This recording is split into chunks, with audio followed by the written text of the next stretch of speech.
The greatest moments in the universe ever. Movie starts out, it's a normal day. Get on your stupid moped, go to your rubbish job. Sarah Connor's a waitress, and she's got a lot on her plate. Late. She's just having an absolute shanner of a day. Late for work, and it's just bedlam in the cafe. She's just waiting for the right man to sweep her off her feet. But 2 dreamboats at once, she wasn't bargaining for that. Marnie is basically the Marty McFly of this piece. Marty goes back to the 50s and you're like, holy shit, we're in the 50s. And it absolutely nailed the 80s in this movie. The haircuts, the pastels, the moped. This movie is so retro. Arnie even has a philo fact.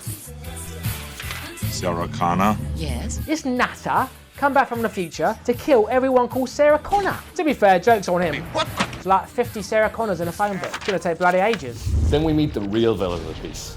Linda Hamilton comes out in this magnificent, starched, freshly laundered pink apron, and you're thinking, wow. Sarah comes over and there's a confusion as to who ordered what food. I think that's mine, but I didn't order fries. Which links the movie to M. Night Shyamalan's Signs.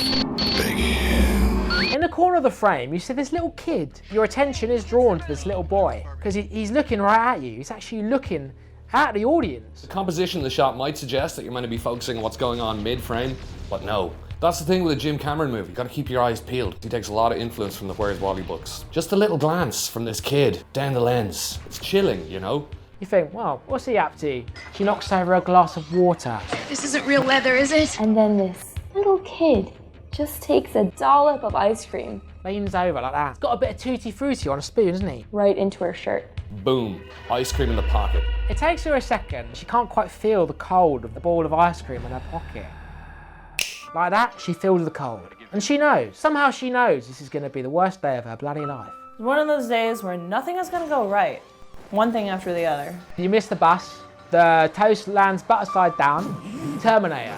Bad day at the office. You can see it in her eyes. I knew that kid with the ice cream was bad news.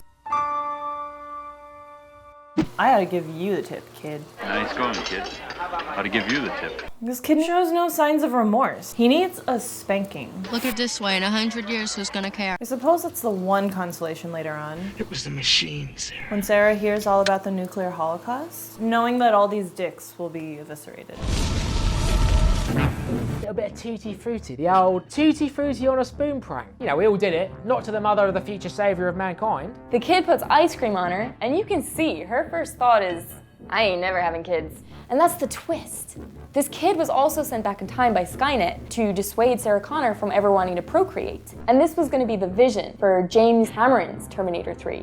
Skynet gives up on the whole killer Terminator thing. It's not working. Instead, they develop a new range of problem children Terminators whose sole mission is to go back and put Sarah Connor off having children. Yeah, I've read the script. It's very slapstick.